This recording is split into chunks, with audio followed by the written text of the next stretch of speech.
Bismillah wassalatu wassalamu ala rasulillah. Perlu diketahui bahwa besok insyaallah Khatmil Quran di Masjid At-Taqwa Kerawang. Khatmil Quran akan dilaksanakan sebagaimana biasanya, sebagaimana di tahun-tahun kemarin. Insyaallah Khatmil Quran besok malam 19 di Masjid At-Taqwa Dusun Kerawang. Jazakumullah khairan. Wassallallahu ala nabiyina Muhammad. Winjing khataman masjid. A'udzu billahi minasy syaithanir rajim. Bismillahirrahmanirrahim. Alhamdulillahi rabbil alamin. الرحمن الرحيم مالك يوم الدين إياك نعبد وإياك نستعين اهدنا الصراط المستقيم صراط الذين أنعمت عليهم غير المغضوب عليهم ولا الضالين.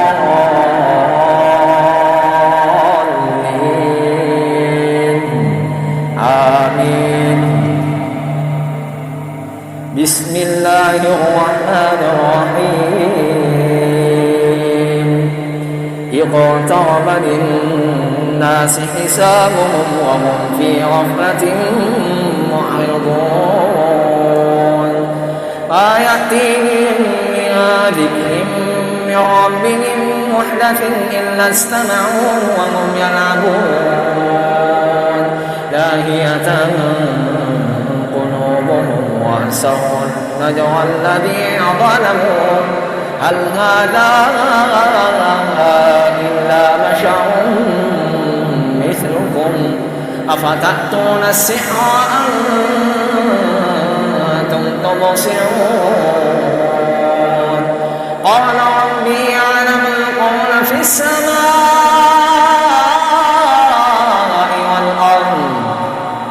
وهو السميع العليم بل قالوا أضغاث أحلام بل افتراه بل هو شاعر فليأتنا بآية كما أرسل الأولون ما آمنت قبلهم من قرية أهلكناها أفهم يؤمنون وما أرسلنا من قبلك إلا رجالا نوحي إليهم فاسألوا أهل الذكر إن كنتم لا تعلمون إنهم جسدا لا يأكلون الطعام وما كانوا خالدين ثم صدقناهم الوعد فأنجيناهم ومن نشاء وأهلكنا المسرفين. لقد أنزلنا إليكم كتابا فيه ذكركم أفلا تعقلون وكم قصمنا من قرية كانت ظالمة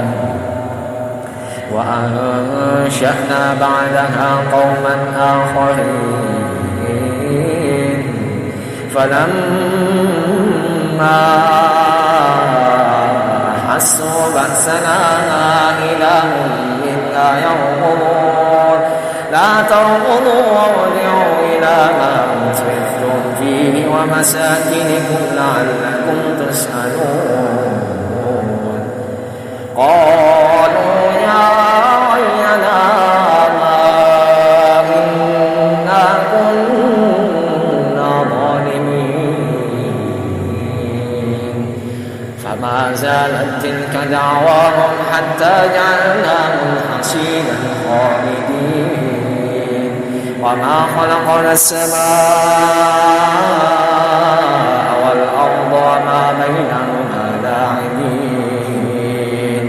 لو أردنا أن نتخذ لهوا لاتخذناه من لدنا إن كنا فاعلين بل نقذف بالحق على الباطل فيدمغه فإذا هو زاهق ولكم الويل مما تصفون وله من في السماوات والأرض ومن عنده لا يستكبرون عن عبادته ولا يستحسرون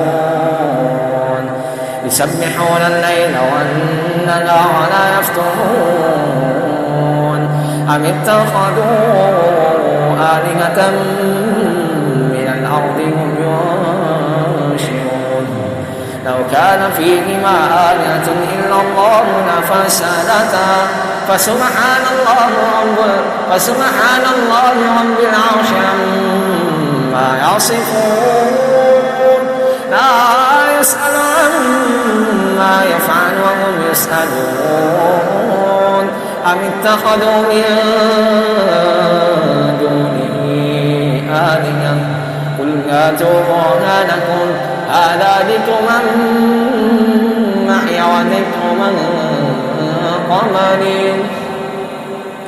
بل أكثرهم لا يعلمون الحق فهم معرضون وما أرسلنا من قبلك من رسول إلا نوحي إليه أنه لا إله إلا أنا فاعبدون وقالوا اتخذ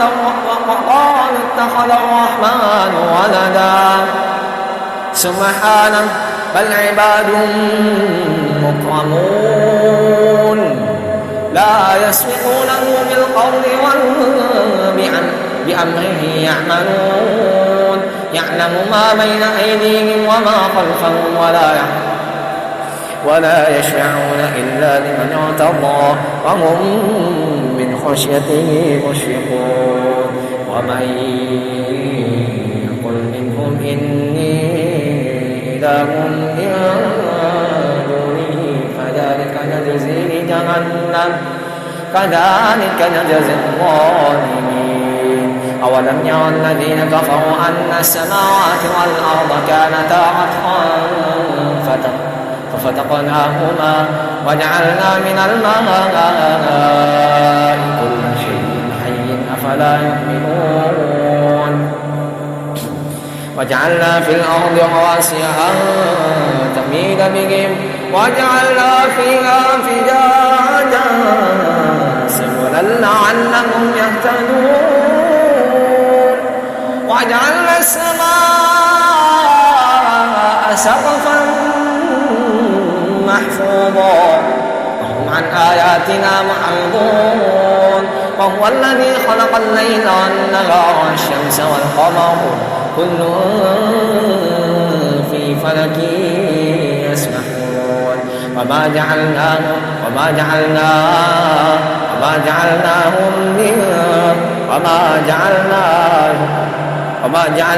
لبشر من قبلك الخلد أفإن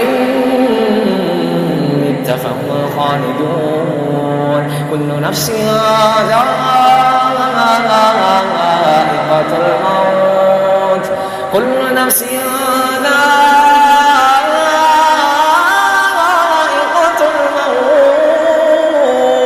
الموت ونبلوكم بالشر والخير فتنة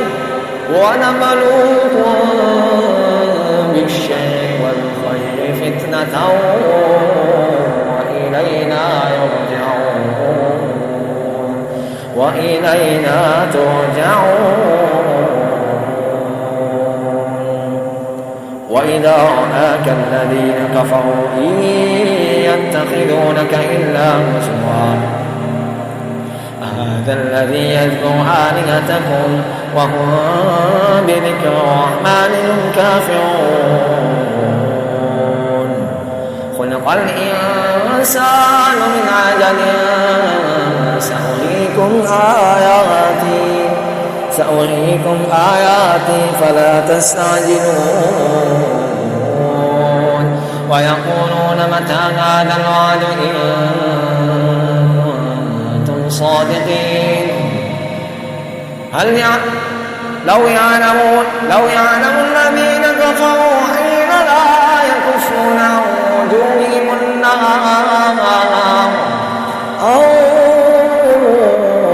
وجوههم النار عن ظهورهم ولا هم ينصرون بل تأتيهم بغتة فتبهتهم فلا يستطيعون ردها ولا هم ينظرون ولقد استهزئ برسل من قبلك فحاق بالذين سخروا منهم ما كانوا به يستهزئون قل من يكلؤكم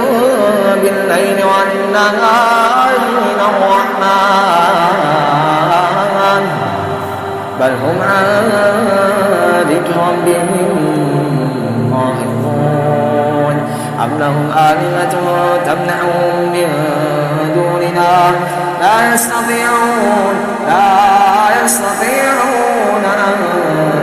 يستطيعون نصر أنفسهم ولا هم منا يصحبون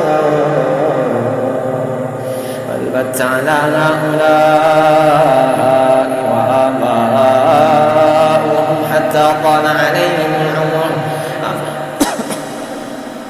أفلا يرون أنا نأتي الأرض ننقصها من أطرافها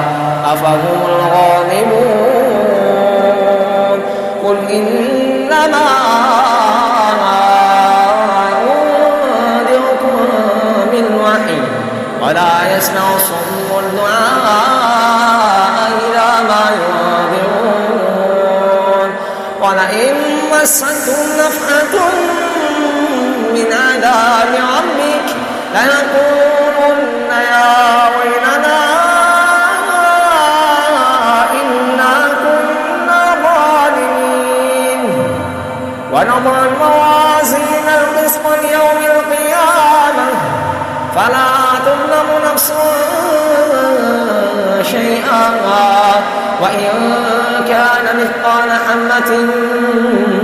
من خردل أتينا بها وكفى بنا حاسبين ولقد آتينا موسى وهارون الفرقان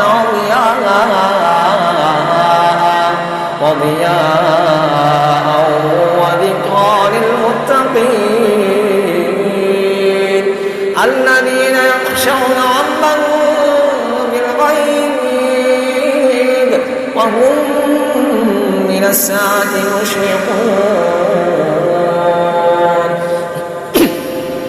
وهذا ذكر مبارك أنزلناه أفأنتم له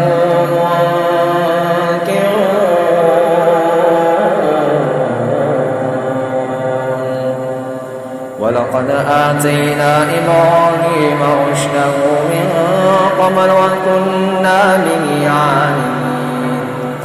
إذ قال لأبيه وقومه ما هذه التماثيل التي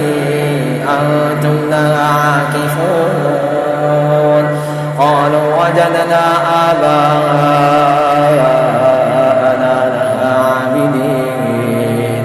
قال لقد كنتم أنتم وآباؤكم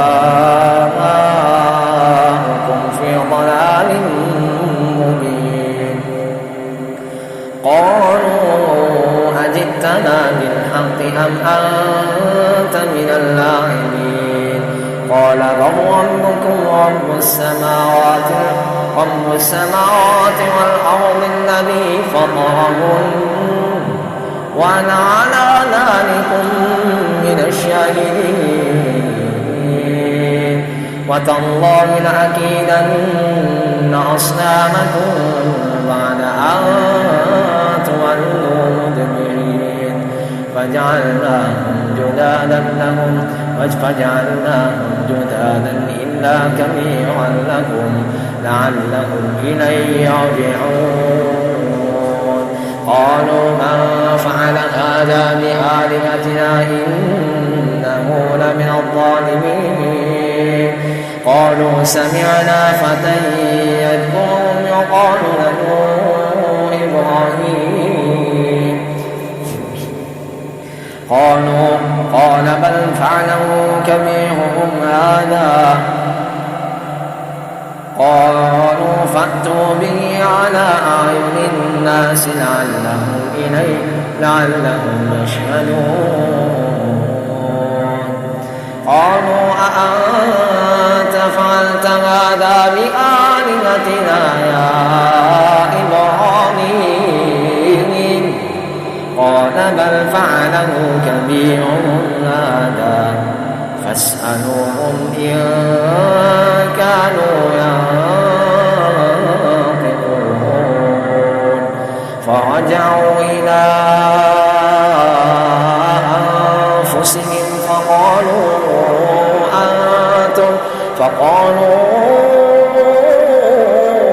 إنكم أنتم الظالمون ثم نكسوا على رؤوسهم لقد علمت ما هؤلاء ينطقون قال أفتعبدون من دون الله ما لا ينفعكم شيئا ولا يضركم أف لكم ولما تعبدون من دون الله أفلا تعقلون قالوا حرقوه وانصروا آلهتكم إن كنتم فاعلين قلنا يا نار كوني بردا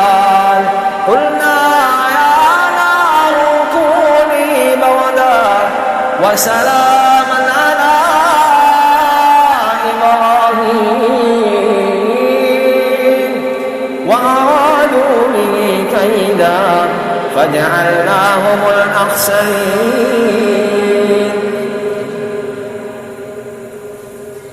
ونجيناه ولوطا إلى الأرض التي باركنا فيها للعالمين ووهبنا له إسحاق ويعقوب نافلة وكلا جعلنا صالحين وجعلناهم أئمة يهدون بأمرنا وأوحينا إليهم فعل الخيرات وإقام الصلاة وإيتاء الزكاة وكانوا لنا خاشعين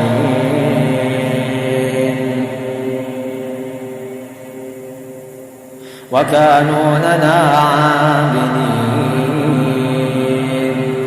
ولوطا آتيناه حكما وعلما ونجيناه من القرية التي كانت تعمل الخبائث إنهم كانوا قوم سوء فاسقين وأدخلناه في رحمتنا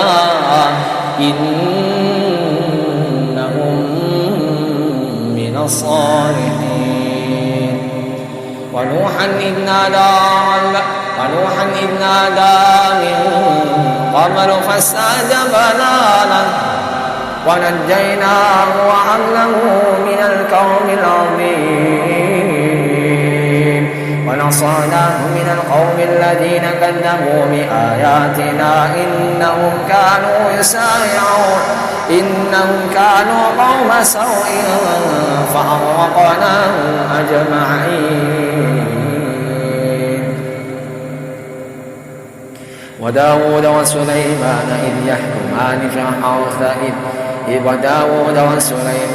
إذ يحكمان في الحرث إذ نفشت فيه غنم القوم وكنا لحكمهم شاهدين ففهمناها سليمان وكلا آتيناه حكما وعلما وسخرنا مع داود الجبال يسبحن والطير وكنا فاعلين وعلمناه صنعة لبوس لكم لتحسنكم من بأسكم فهل أنتم شاكرون ولسليمان ريحا عاصفة تجري بأمره إلى الأرض التي باركنا فيها وكنا بكل شيء عالمين ومن الشياطين من يغوصون ويعملون عملا دون ذلك وكنا لهم حافظين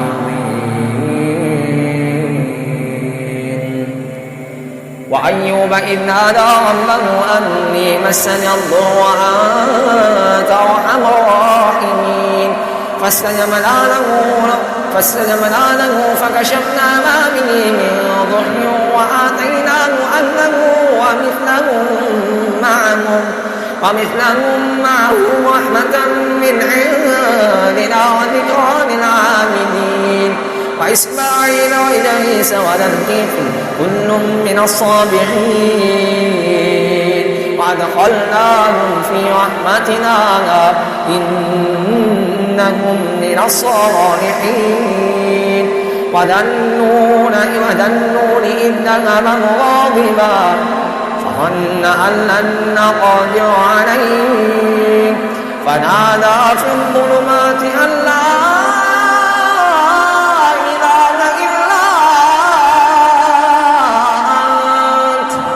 سبحانك إني كنت من الظالمين فاستجبنا له ونجيناه من الغم وكذلك ننجي المؤمنين وزكريا إذ نادى ربه رب لا تذرني فردا وأنت خير الوارثين فاستجبنا له ووهبنا له يحيى وأصلحنا له زوجه وقلنا إنهم كانوا يسارعون في الخيرات ويدعوننا رغبا ورهبا وكانوا لنا خاشعين والتي أحصنت فرجها فنفخنا فيها من روحنا وجعلناها وبنها آية للعالمين إن هذه أمتكم أمة واحدة وأنا ربكم فاعبدون وتقطعوا أمرهم بينهم كل إلينا راجعون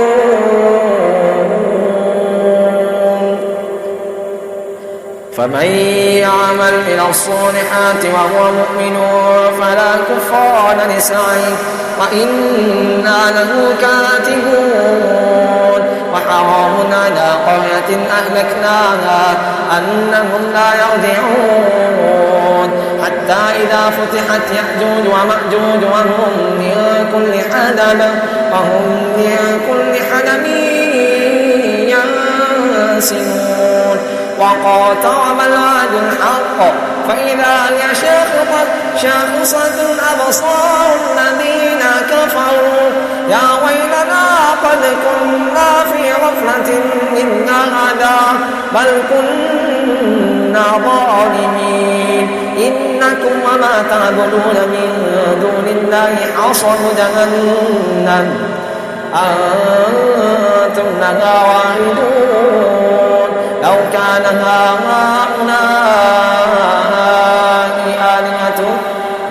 هؤلاء آلهة ما وردوها وكل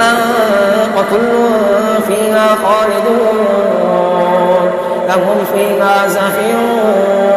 وهم فيها لا يسمعون لهم فيها زفير ولهم فيها لا يسمعون إن الذين سبقت لهم منا الحسنى أولئك عنها مبعدون لا يسمعون حسيسها وهم فيما اشتهت أنفسهم خالدون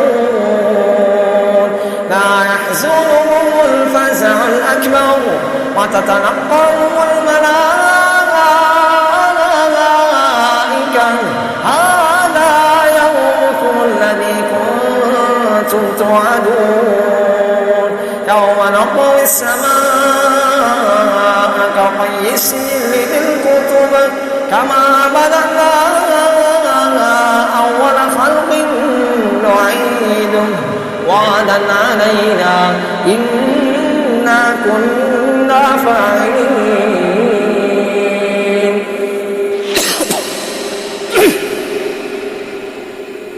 ولقد كتبنا في الزبور بعد الذكر أن الأرض يرثها عبادي الصالحون إن في هذا لبلاغا لقوم عابدين وما أرسلناك إلا رحمة للعالمين قل إنما يوحى إلي أنما إلهكم إله واحد فهل أنتم مسلمون فإن تولوا فقل أنذرتكم على سواء وإن أدري أقريب أم بعيد لا توعدون إنه يعلم الجهر من القول ويعلم ما تكتمون وإن أدري لعله فتنة لكم ومتاع إلى حين قال رب احكم بالحق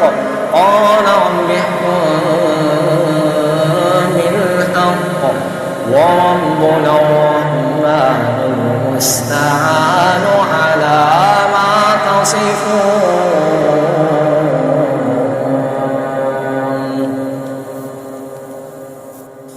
بسم الله الرحمن الرحيم. يا أيها الناس اتقوا ربكم إن زلزلة الساعة شيء عظيم يوم ترونها تذهل كل مرضعة عما أرضعت وتضع كل ذات حمل حملها وترى الناس سكارى وما هم بسكارى ولكن عذاب الله شديد. ومن الناس من يجادل في الله بغير علم ولا هدى ويتبع كل شيطان مريد. كتب عليه أنه من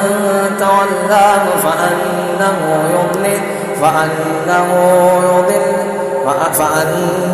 يضله ويقضيه إلى عذاب السعير. يا أيها الناس إن كنتم في ريب من البعث فإنا خلقناكم من تراب ثم من نطفة ثم من علقة ثم من مضغة مخلقة وغير مخلقة لنبين لكم ونقر في الأرحام ما نشاء إلى أجل مسمى ثم نخرجكم طفلا ثم لتبلغوا أشدكم ومنكم من يتوفى ومنكم من يرد إلى أرذل العمر لكي لا يعلم بعد علم شيئا وترى الأرض هامدة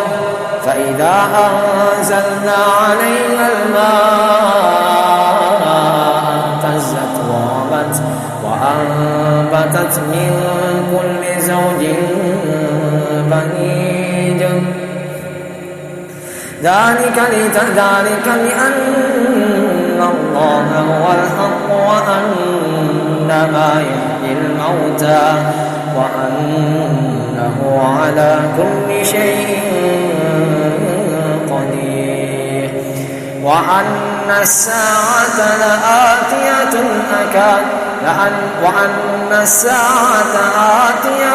لا ريب فيها وأن الله يبعث من في القبور ومن الناس من يجادل في الله بغير علم ولا هدى ولا كتاب منير ذلك الثاني عطفه ليضل عن سبيل الله له في الدنيا خزي ونذيقه يوم القيامة عذاب الحريق ذلك بما قدمت يداك وأن الله ليس بظلام للعبيد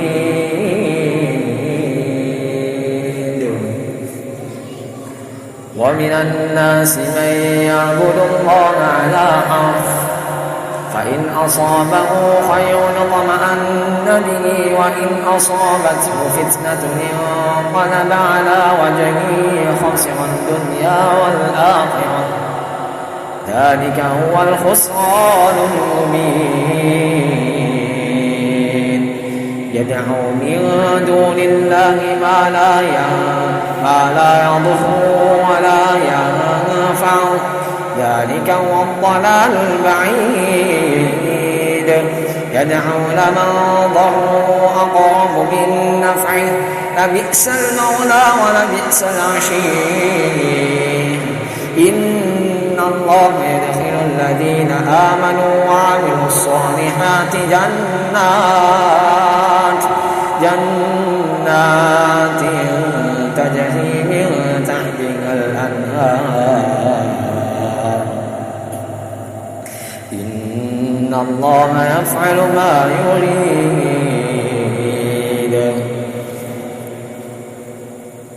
من كان يظن أن لن ينصره الله في الدنيا والآخرة فليمدد بسبب إلى السماء ثم ليقطع فليمدد بسبب إلى السماء ثم ليقطع فلينظر هل يذهبن كيده ما يغيظ وكذلك أنزلناه آيات بينات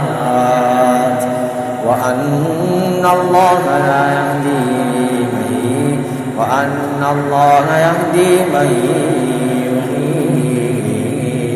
يريد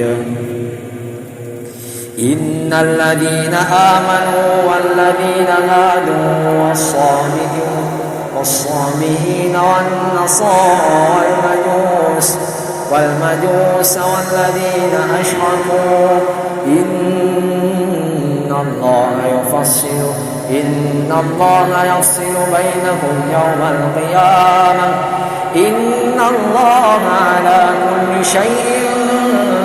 شهيد ألم تر أن الله يسجد له من في السماوات ومن في الأرض والشمس والقمر والنجوم والجبال والشجر والدواب وكثير من الناس وكثير حق عليه العذاب ومن يهد الله فما له من مكرم إن الله يفعل ما يشاء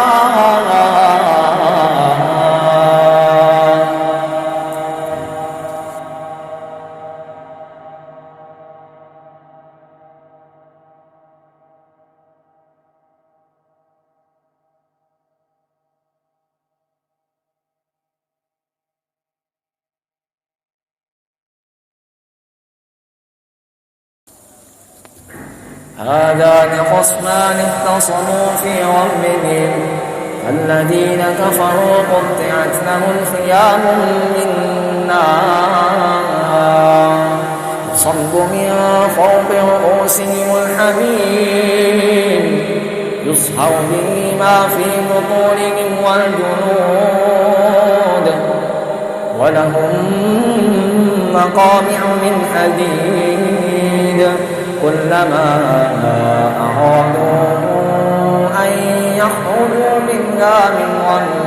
أعيدوا فيها وذوقوا عذاب الحريق إن الله يدخل الذين آمنوا وعملوا الصالحات جنات تجري من تحتها الأنهار يحلون فيها من أساور من ذهب ولؤلؤا ولباسهم فيها حرير وهدوا إلى الطيب من القول وهدوا إلى صراط الحميد إن الذين كفروا ويصدون عن سبيل الله والمسجد الحرام الذي جعلناه للناس سواء العاكف فيه والباد ومن يرد فيه بإلحاد بظلم نذقه من عذاب أليم وإذ بوأنا لإبراهيم مكان البيت ألا تشرك بي شيئا وطهر بيتي للطائفين والقائمين والركع السجود وعدل في الناس بالحج يأتوك رجالا وعلى كل ضامر يأتين من كل فج عميق يشهدوا منافع لهم وليذكروا اسم الله على ما رزقهم في أيام معدودات على ما رزقهم من بهيمة الأنعام فكلوا منها وأطعموا البائس الفقير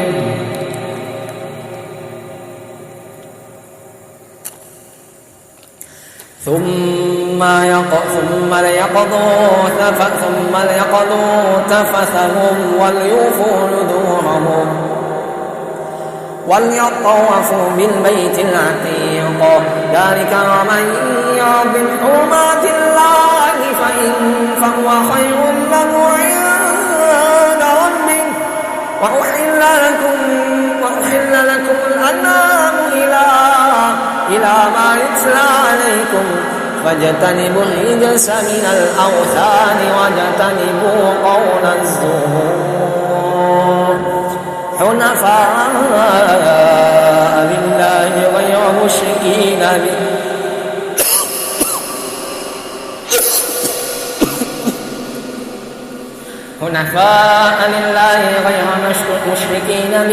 ومن يشرك بالله فكأنما خر من السماء فتخطفه الطير أو تهوي به الريح في مكان سحيق ذلك ومن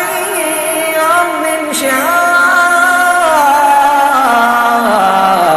الله فإنها من تقوى القلوب لكم فيها منافع إلى أجل مسمى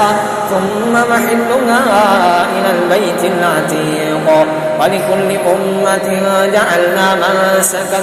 منسكا ليذكروا اسم الله على ما رزقهم من بهيمة الأنعام فكلوا فإلهكم إله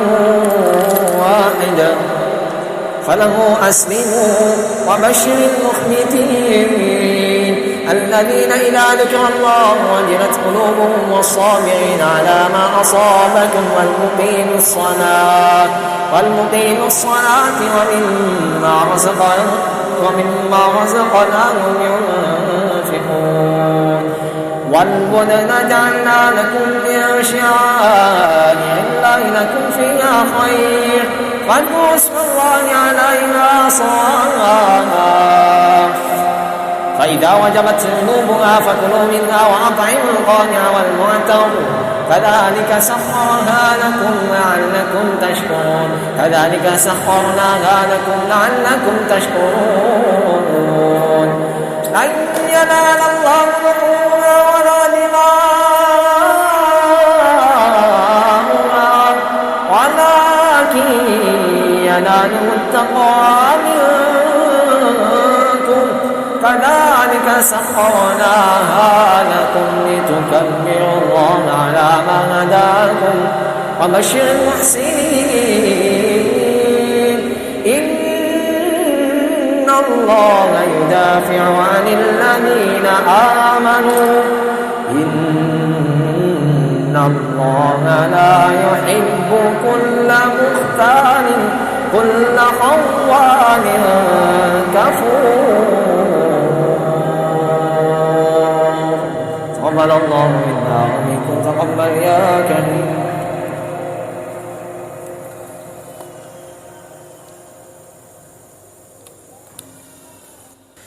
تقبل الله منا ومنكم تقبل يا كريم. أعوذ بالله من الشيطان الرجيم بسم الله الرحمن الرحيم تبارك الذي نزل الفرقان على عبده ليكون للعالمين نذيرا الذي له ملك السماوات والأرض ولم يتخذ ولدا ولم يكن له شريك في الملك وخلق كل شيء فقدره تقديرا واتخذوا من دونه آلهة لا يخلقون شيئا وهم يخلقون ولا يملكون موتا ولا يملكون لأنفسهم ضرا ولا نفعا ولا يملكون موتا ولا حياة ولا نشورا وقال الذين كفروا إن هذا إلا إفك افتراه وأعانه عليه قوم آخرون فقد جاءوا ظلما وزورا وقالوا أساطير الأولين اكتتبها فهي تملى عليه بكرة وأصيلا قل أنزله الذي يعلم السر في السماوات والأرض إنه كان غفورا رحيما وقالوا ما لهذا الرسول يأكل الطعام ويمشي في الأسواق لولا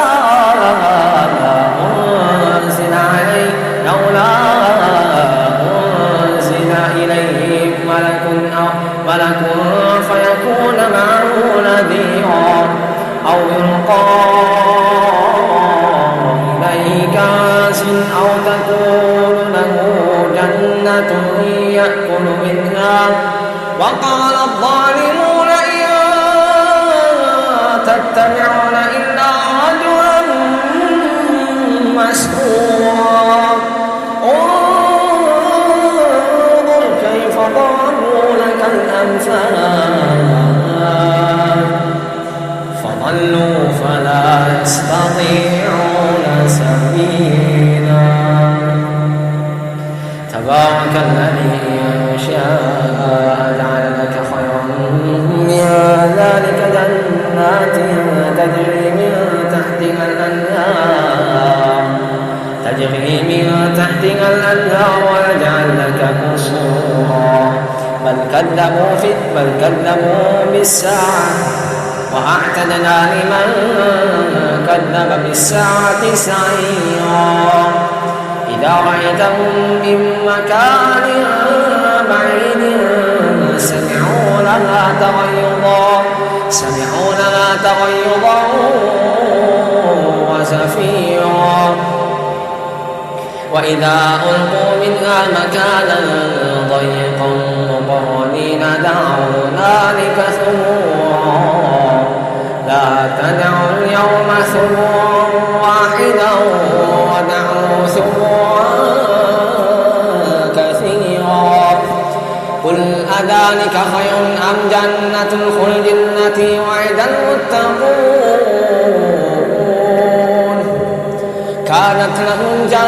كانت لهم جزاء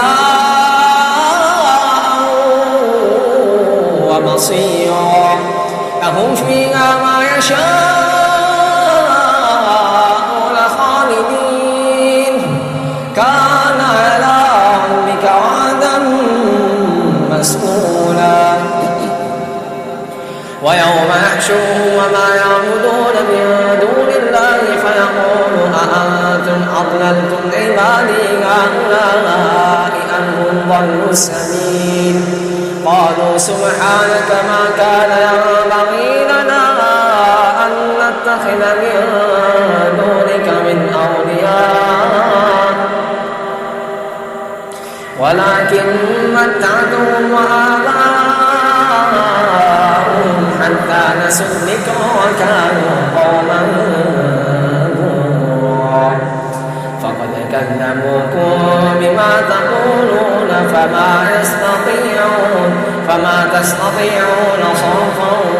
ولا نصرا ومن يظلم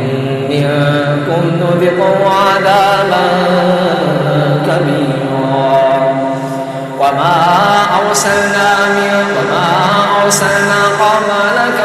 من المرسلين إلا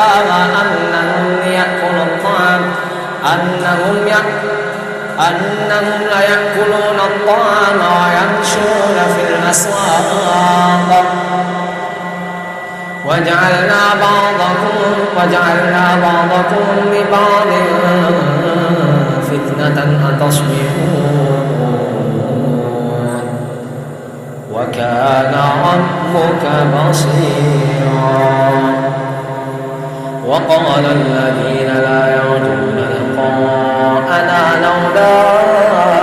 أنزل علينا الملائكة أو نرى ربنا لقد استكبروا في أنفسهم وأتوا عتوا كبيرا يوم يرون الملائكة لا بشرى يومئذ للمجرمين ويقولون حجرا محجورا وقدمنا إلى ما عملوا من عمل فجعلناه هباء منثورا أصحاب الجنة يومئذ خير مستقرا وأحسن مقيلا ويوم تشقق السماء بالغمام وينزل الملائكة تنزيلا الملك يومئذ الحق للرحمن وكان يوما على الكافرين عسيرا ويوم يعض الظالم على يديه يقول يا ليتني اتخذت مع الرسول سبيلا يا ويلتى ليتني لم اتخذ فلانا خليلا لقد أضلني عن الذكر بعد إذ جاءني وكان الشيطان للإنسان خذولا وقال الرسول يا رب إن قومي اتخذوا هذا القرآن مهجورا وكذلك جعلنا لكل نبي عدوا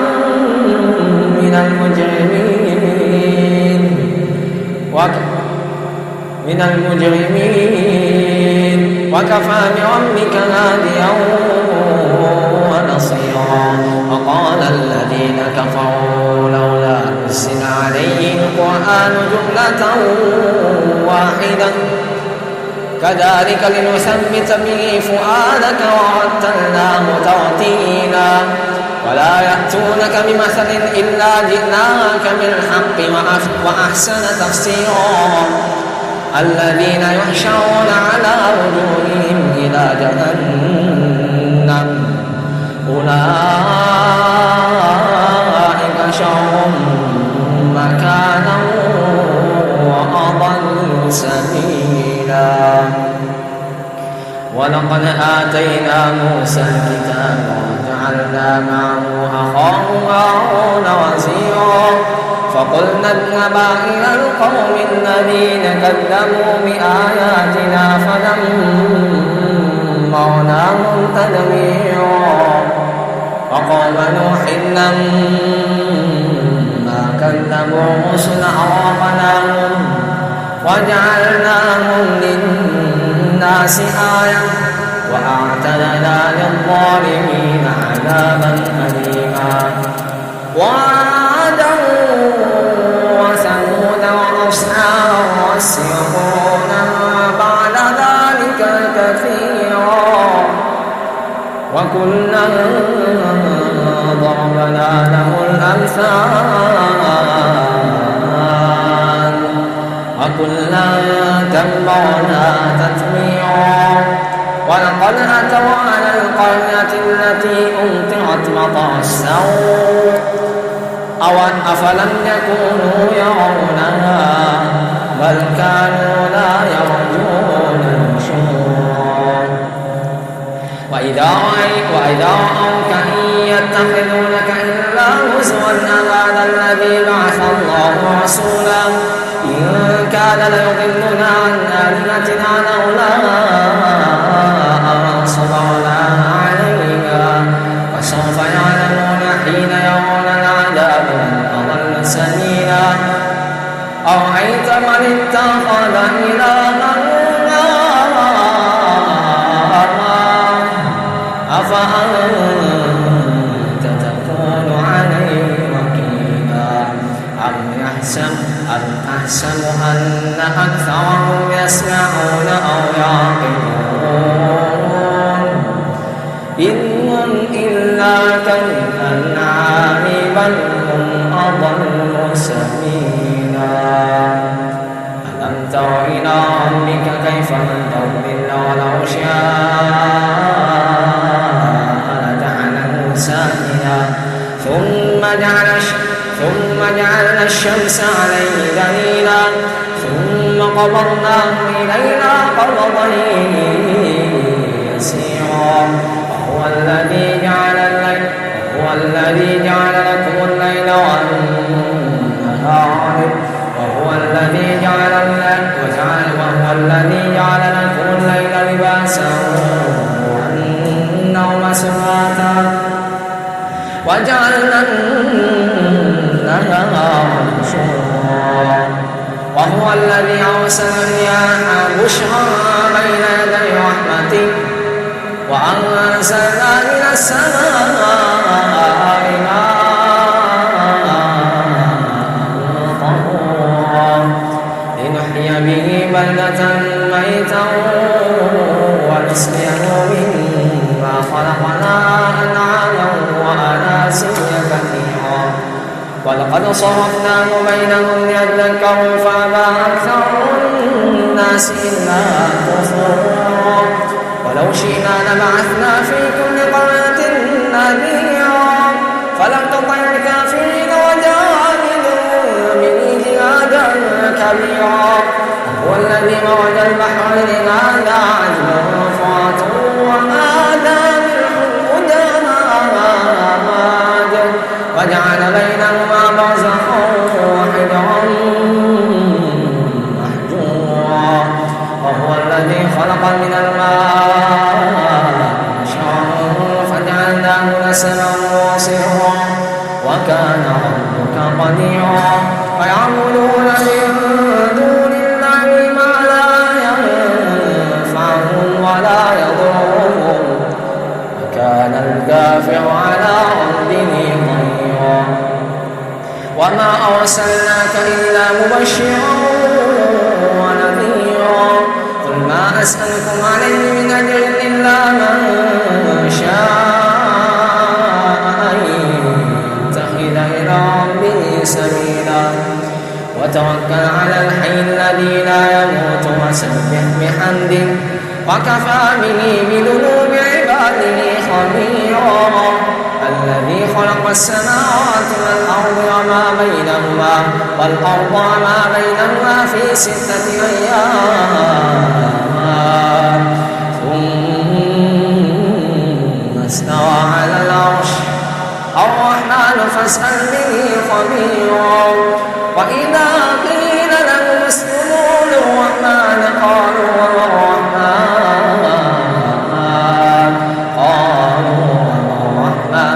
أنسجد لما تأمرنا وزادهم نفورا سبحان الله الحمد لله لا إله إلا الله الله أكبر سبحان الله الحمد لله لا إله إلا الله الله أكبر سبحان الله الحمد لله لا إله إلا الله الله أكبر تبارك الذي جعل في السماء بروجا وجعل فيها سراجا وقمرا منيرا وهو الذي جعل الليل والنهار خلفة لمن أراد أن يذكر أو أراد شكورا وعباد الرحمن الذين يمشون على الأرض هونا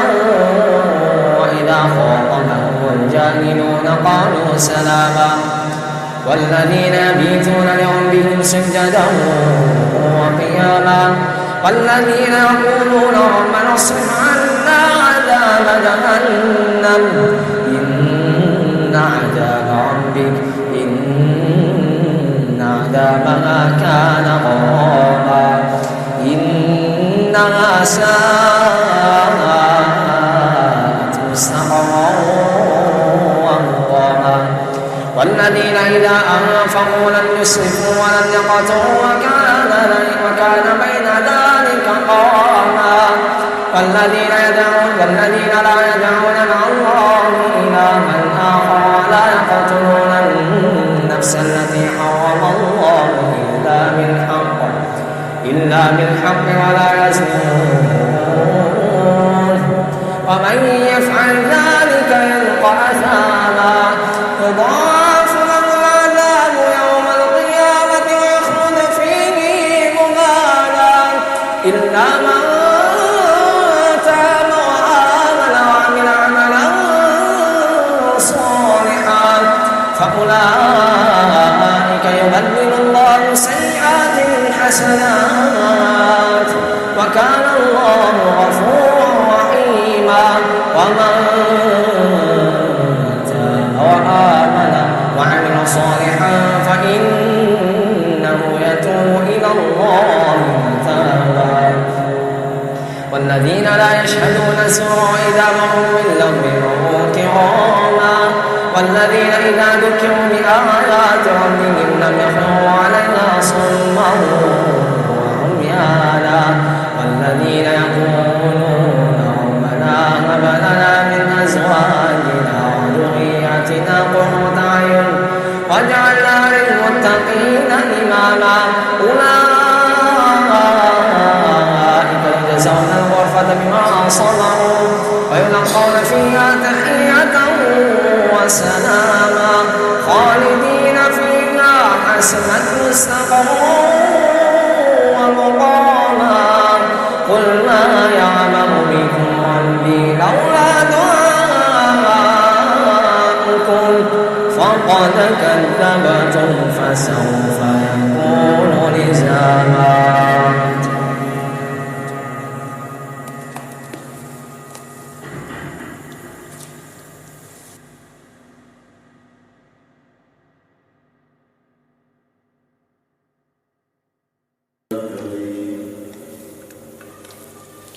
أعوذ بالله من الشيطان الرجيم.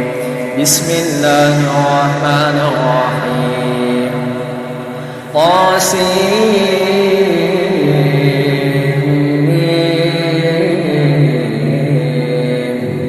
تلك آيات القرآن وكتاب مبين هدى وبشرى للمؤمنين الذين يقيمون الصلاة ويؤتون الزكاة وهم بالآخرة هم يوقنون إن الذين لا يؤمنون بالآخرة زينا لهم أعمالهم فهم يعملون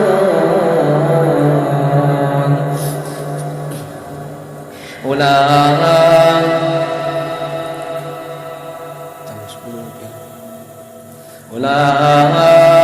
الذين ليس لهم سوء العذاب وهم في الآخرة هم الأخسرون وإنك لتلقى القرآن من لدن حكيم عليم إذ قال موسى لأهله إني آنست نارا سآتيكم منها بخبر أو آتيكم بشهاب قبس لعلكم تصطلون فلما جاء نودي أن بورك من في النار ومن حولها وسبحان الله رب العالمين. يا موسى إنه أنا الله رب العالمين أنا الله العزيز الحكيم وأن ألق عصاك فلما رآها تهتز كأنما جان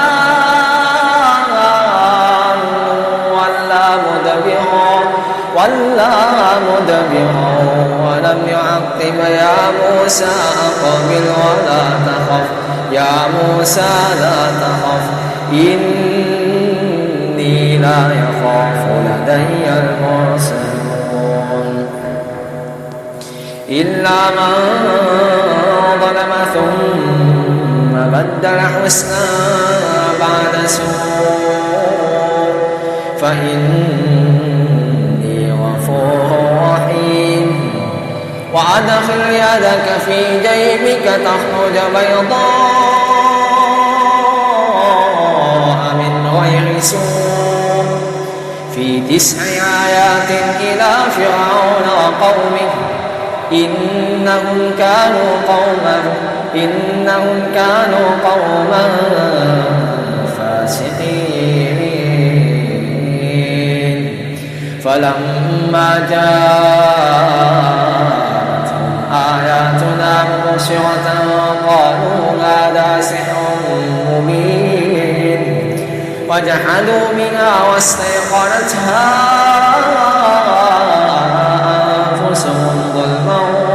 وعلوا فانظر كيف كان عاقبة المفسدين ولقد آتينا داود وسليمان علما وقال الحمد لله الذي فضلنا على كثير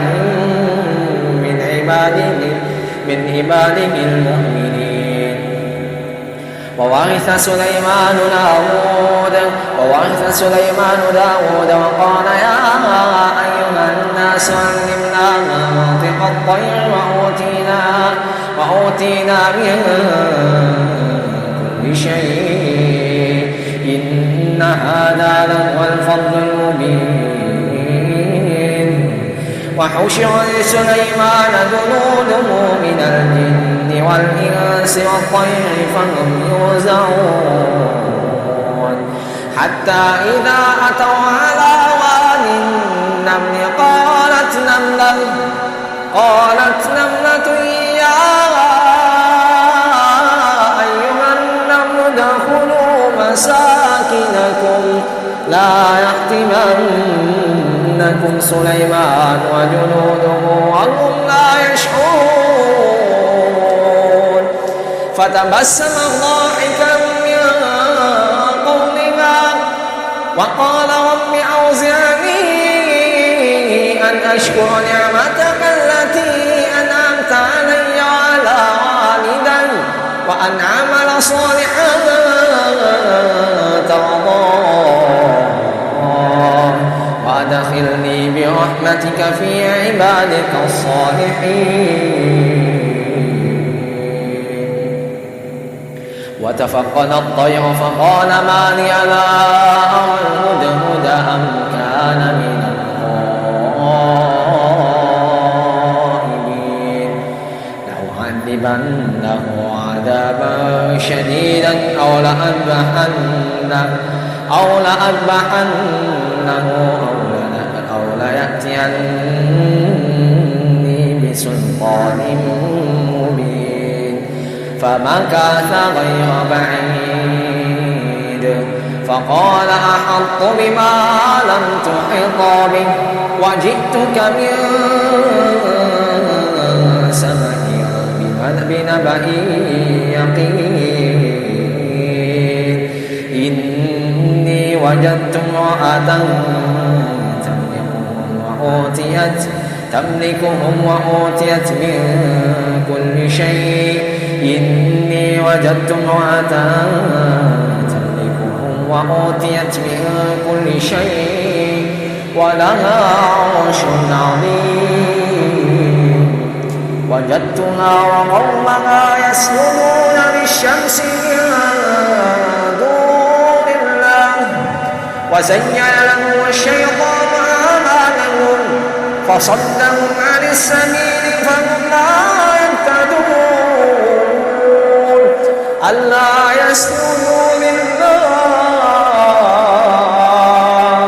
ألا يسجدوا لله الذي يخرج الخبأ في السماوات والأرض ويعلم ما تخفون وما تعلنون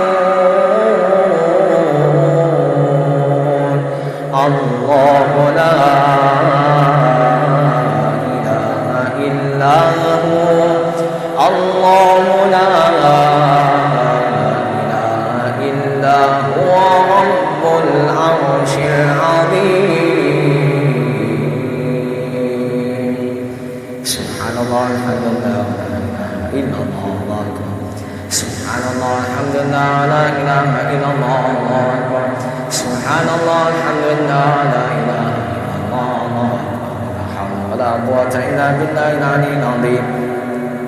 قال سننظر أصدقت أم كنت من الكاذبين اذهب بكتابي هذا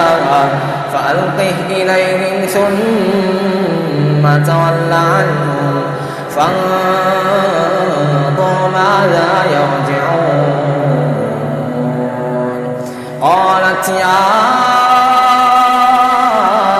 أيها الملأ إني ألقي إلي كتاب كريم إنه من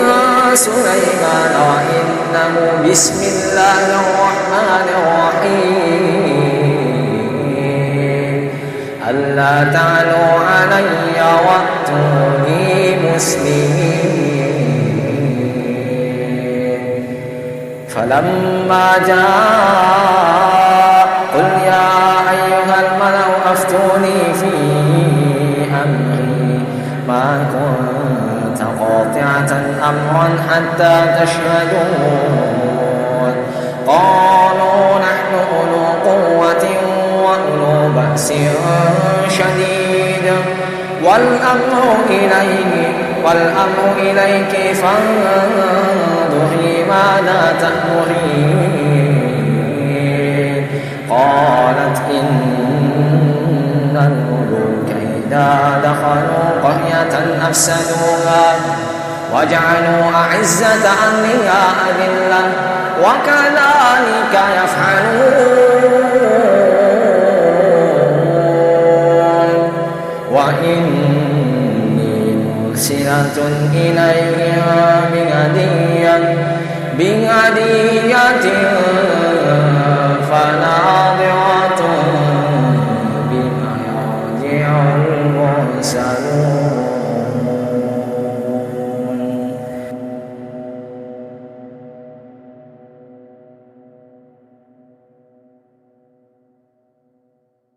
اللهم لك الحمد أنت نور السماوات والأرض ومن فيهن ولك الحمد أنت قيام السماوات والأرض ومن فيهن ولك الحمد أنت الحق وقولك حق ولقاؤك حق والجنة حق والنار حق والنبيون حق ومحمد صلى الله عليه وسلم حق تم نورك فهديت فلك الحمد وعظم حلمك فغفرت فلك الحمد وبسطت يدك فأعطيت فلك الحمد إياك نعبد ولك نصلي ونسجد وإليك نسعى ونحفد نرجو رحمتك ونخشى عذابك إن عذابك الجد بالكفار ملحق اللهم اهدنا فيمن هديت وعافنا فيمن عافيت وتولنا فيمن توليت وبارك لنا فيما أعطيت وقنا واصرف عنا شر ما قضيت إنك تقضي ولا يقضى عليك إنه لا يعز من عاديت ولا يذل من واليت تباركت ربنا وتعاليت نستغفرك اللهم من جميع الذنوب والخطايا ونتوب إليك اللهم قاسم لنا من خشيتك ما تحول به بيننا وبين معاصيك ومن طاعتك ما تبلغنا به جنتك ومن اليقين ما تهون به علينا مصائب الدنيا ومتعنا بأسماعنا وأبصارنا وقواتنا أبدا ما أبقيتنا واجعله الوارث منا واجعل ثأرنا على من ظلمنا ولا تجعل مصيبتنا في ديننا ولا تجعل الدنيا أكبر همنا ولا مبلغ علمنا ولا تسلط علينا من لا يرحمنا واجعل الجنة دارنا وقرارنا برحمتك يا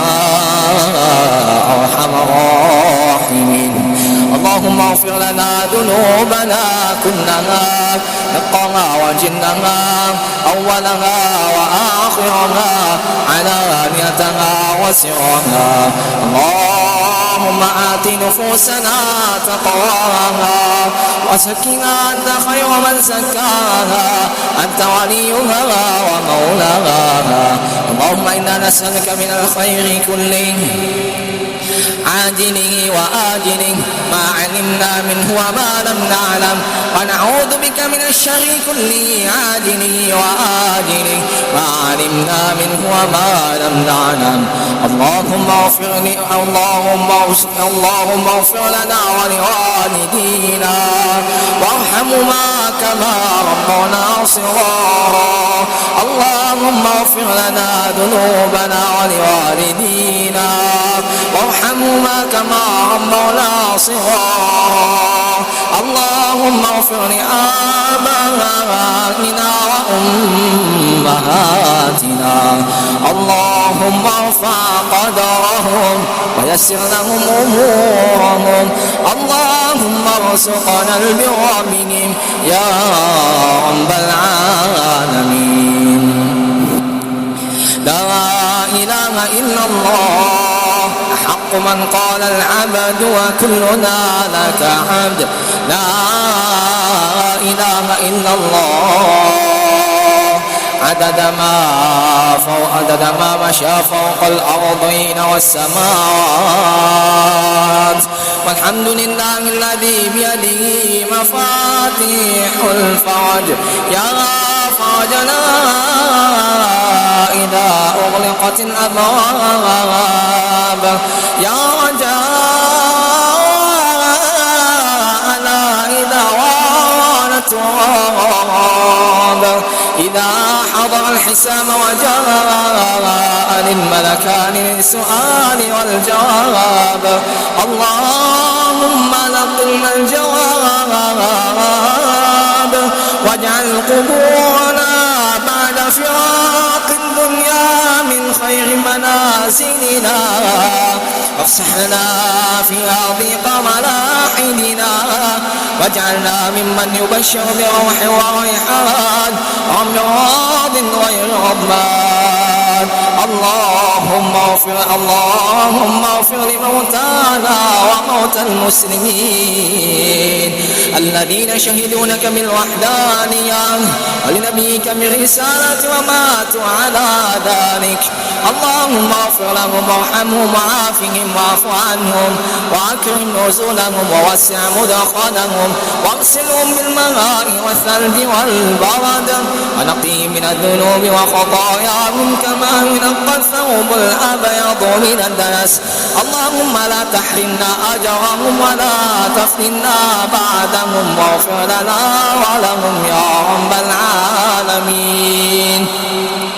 اللهم إنا نسألك في هذه الليلة اللهم إنا نسألك في هذا اليوم السابع عشر من شهر رمضان الذي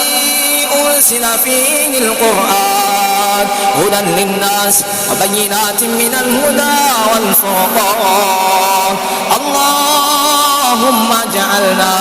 من أهل القرآن الذين هم أهلك وخاصتك اللهم اجعلنا ممن يقرأ كتابه ممن يقرأ القرآن ويتدبر آياته اللهم اجعلنا ممن يقرأ القرآن ويتدبر آياته يا رب العالمين اللهم إنا نسألك في هذه الليلة أن تفرج هم المهمومين ونفس كرب المكرومين وقض الدين عن المدينين واشف مرضانا ومرضى المسلمين اللهم اشف كل سقيم اللهم عاف كل مبتلى يا رب العالمين اللهم ادفع عنا الغلا والبلاء والربا والزنا والسلاسل والمحن وسوء الفتن ما ظهر منا وما بطن عن بلدنا هذا إندونيسيا خاصة وعن سائر بلاد المسلمين عامة برحمتك يا أرحم الراحمين اللهم سلمنا من البلاء الدنيا وعذاب الآخرة اللهم سلمنا من فتنة المحيا والممات يا رب العالمين.